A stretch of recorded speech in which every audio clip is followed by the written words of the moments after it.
बच्चों, कैसे हैं आप सब। हमने लास्ट वीडियो में पढ़ा था ओम्स लॉ के बारे में, जिसके अंदर हमने फॉर्मूला ड्राइव किया था जो हमारे पास था V is directly proportional to I।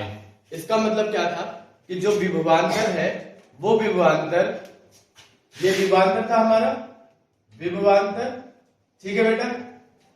ये विभवांतर जो है किसी चालक के अंदर जो विद्युत धारा प्रवाहित होती है, उसके डायरेक्टली प्रोपोर्शनल होता है। डायरेक्टली प्रोपोर्शनल का मतलब हुआ कि अनुक्रमानुपात होता है। अनुक्रमानुपात का मतलब अगर आप समझो तो इसका मतलब ये हुआ कि अगर हम विभवांतर को बढ़ाते हैं, यानी पोटेंशियल डिफरेंस को अगर हम बढ़ाते हैं तो विद्युत धारा भी बढ़ेगी। अगर हम ये पोटेंशियल डिफरेंस हम घटाते हैं तो विद्युत धारा भी घटेगी। इसके लिए मैंने लास्ट वीडियो में आपको बताया था, आप उसको देख लेंगे तो ये पता लग जाएगा कि विभवांतर बढ़ता कैसे और घटता कैसे।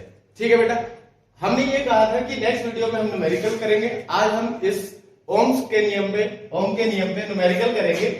तो इसके लिए जो हमारे पास फॉर्मूला पूरा तैयार होता है वो होता है V is equals to IR, जहां पर मैंने आपको ये बताया था कि जो R है वो एक स्थिरांक है। स्थिरांक का मतलब क्या हुआ कि ये एक कांस्टेंट है, कांस्टेंट। अब इसकी वैल्यू कैसे निकाली जाएगी? इसकी वैल्यू बेटा निकाली जाएगी R is equals to V upon में I।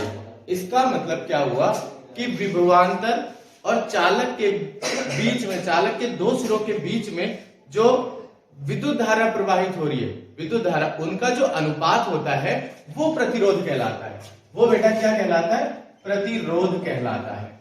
ठीक है, तो अब हम इसके ऊपर एक न्यूमेरिकल करेंगे, आपको सारी चीजें समझ में तो बेटा देखो, ये न्यूमेरिकल हमारे पास है। सवाल क्या है?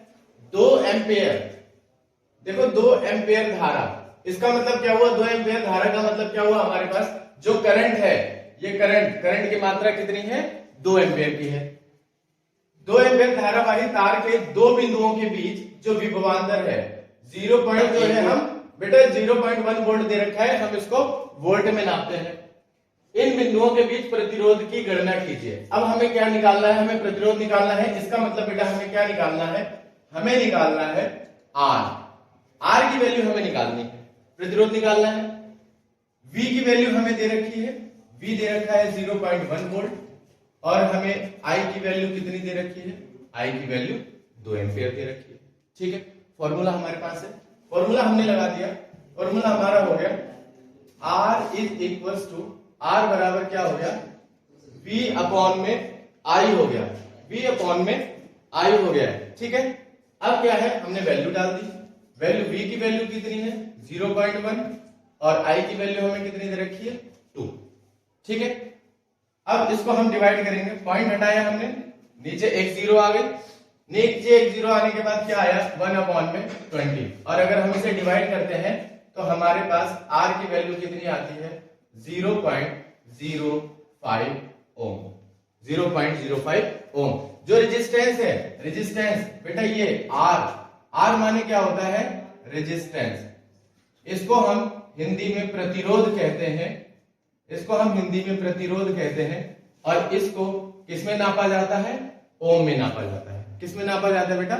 ओम में नापा जाता है। ठीक है, ऐसे ही न्यूमेरिकल हम और आगे करेंगे। अब नेक्स्ट वीडियो में एक नया टॉपिक लेंगे आपके लिए। ठीक है।